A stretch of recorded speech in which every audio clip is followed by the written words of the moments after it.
Hello అండి అందరికీ ఎలా ఉన్నారు? నిన్నటి వీడియోలో నుమాయిష్ ఎగ్జిబిషన్ హిస్టరీ గురించి చెప్తానని చెప్పాను కదా. Back to the history. మనకి స్వతంత్రం రాకముందు ఇండియాలో ఓల్డెస్ట్ ఎగ్జిబిషన్ స్టార్ట్ చేసింది మన హైదరాబాద్లోనే. అసలు ఈ నుమాయిష్ ఎగ్జిబిషన్ 1938లో హైదరాబాద్ ఎకనామిక్ డెవలప్మెంట్ కోసం అప్పటి ప్రైమ్ మినిస్టర్ హైదర్ అలీ గారు ఉస్మానియా యూనివర్సిటీ గ్రాడ్యుయేట్స్కి ఒక డెబిట్ పెట్టారు.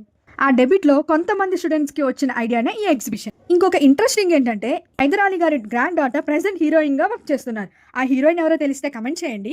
హైదర్ అలీ గారికి ఈ ఎగ్జిబిషన్ ఐడియా బెస్ట్ అనిపించింది. అప్పటి లాస్ట్ కింగ్ మీర్ ఉస్మాన్ అలీ ఖాన్ గారి సపోర్ట్ తోటి ఈ ఎగ్జిబిషన్ ₹2.50 బడ్జెట్ తోటి పబ్లిక్ గార్డెన్స్ లో కేవలం 50 స్టాల్స్ తోటి స్టార్ట్ చేశారు. అసలు మీకు నుమాయిష్ అంటే మీనింగ్ ఏంటి? మీలో ఎవరికైనా తెలిస్తే కమెంట్ చేయండి. క్లూ కూడా ఇస్తున్నా, ఇది ఉర్దూ లాంగ్వేజ్ లోని వర్డ్ అనమాట. సో ఎవరికైనా దీని గురించి తెలిస్తే కమెంట్ లో మెన్షన్ చేయండి. అసలు నుమాయిష్ కి ముందు ఆల్ ఇండియా ఇండస్ట్రియల్ ఎగ్జిబిషన్ అని కూడా పిలిచేవారు. బట్ లేటర్ ఆన్ అఫీషియల్లీ దీన్ని నుమాయిష్ గా 2009లో అఫీషియల్ గా డిక్లేర్ చేశారు.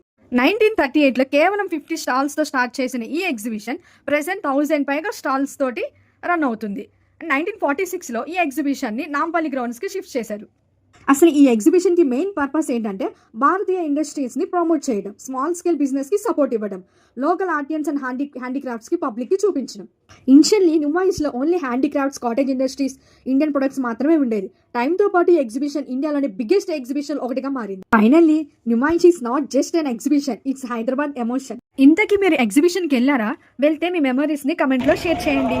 ఈ వీడియో మీకు నచ్చినట్లయితే ప్లీజ్ లైక్ చేయండి, షేర్ చేయండి, సబ్స్క్రైబ్ చేయండి ఫ్రెండ్స్. Thank you.